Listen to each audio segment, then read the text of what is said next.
Caitlin Clark is now clear Roy favorite over Angel Reese. Why? She's helping Fever win. Chicago, the Rookie of the Year race is the last thing on Caitlin Clark's and Angel Reese's mind. Winning, they insist, is their only focus. On both accounts, Clark has the edge, and it's getting larger with every game.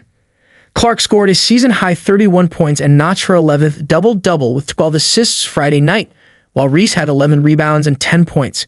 But the stat that matters is 6, as in the spot the Indiana Fever moved up to in the 18 playoff race with their 100-81 rout, leapfrogging the Phoenix Mercury.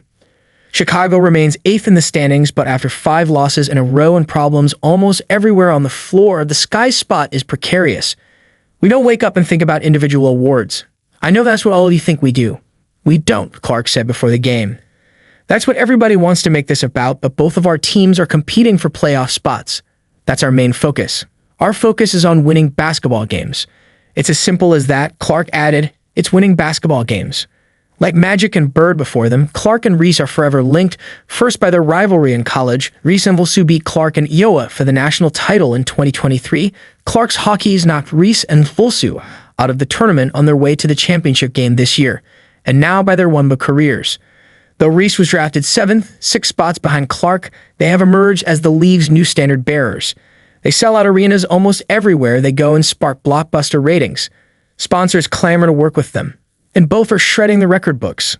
Clark has already set WNBA rookie records for assists and three-pointers, and she leads the league in assists this season. Reese's last rebound Friday night gave her 399 for the season, breaking Tina Charles' rookie record, and her 23rd double-double extended her WNBA rookie record. But stats are for nerds. Clark and Reese were lottery picks because the Fever and Sky, respectively, expected them to elevate their teams, to lift them out of the WNBA's doldrums and into contention, first for the playoffs and eventually for titles. There's no question Clark has moved ahead of Reese in that respect. She and the Fever both have recovered from their rough start, largely because Clark has finally had time to develop chemistry with her teammates. Clark barely had a training camp before she and the Fever were thrown into the meat grinder portion of their schedule. Anyone who's ever played basketball or actually watched it knows that a point guard, even one as gifted as Clark, can't just whip the ball around the court. They need to know what their teammates' tendencies are, everything from who likes the ball, where to who can handle a rocket of a pass. Until that happens, there are going to be miscues. Lots of them. The Fever began the season 1-8, and Clark had 15 games with 6 or more turnovers before the Olympic break. She also struggled with her own shot, shooting better than 50% just twice in the first month of the season.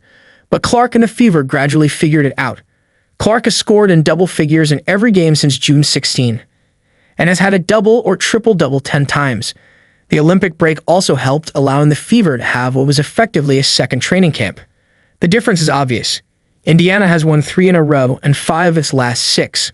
On Friday night, the Fever had assists on 26 of their 32 field goals. They had 11 turnovers, and Chicago got just 5 points off them. Just time, honestly, Clark said. You've got to be able to feel out your teammates. You want them to understand you, and you have to be able to understand them. And I think that took us a little bit of time. I'm going to just get more comfortable the more games I play. Chicago's problems are not Reese's fault. The Sky are limited offensively. Their second leading scorer is still Marina Mabrey, who was traded before the Olympic break. And they haven't figured out how to win close games. The Sky have lost 6 games by 4 or fewer points, including 3 in their current 5-game skid. Against the Fever on Friday, the Sky raced out to a 13-point lead in the first quarter and wound up losing by 19. And Chicago had to outscore the Fever 10-2 in garbage time just to make it that close. It's not being able to execute down the stretch, and that's something we have to fix, Reese said before the game. We don't want to continue to lose. It's not a good feeling for any of us. Clark and Reese are both going to have long, successful careers, but they will always be each other's measure, and for this season at least, Clark is the clear winner.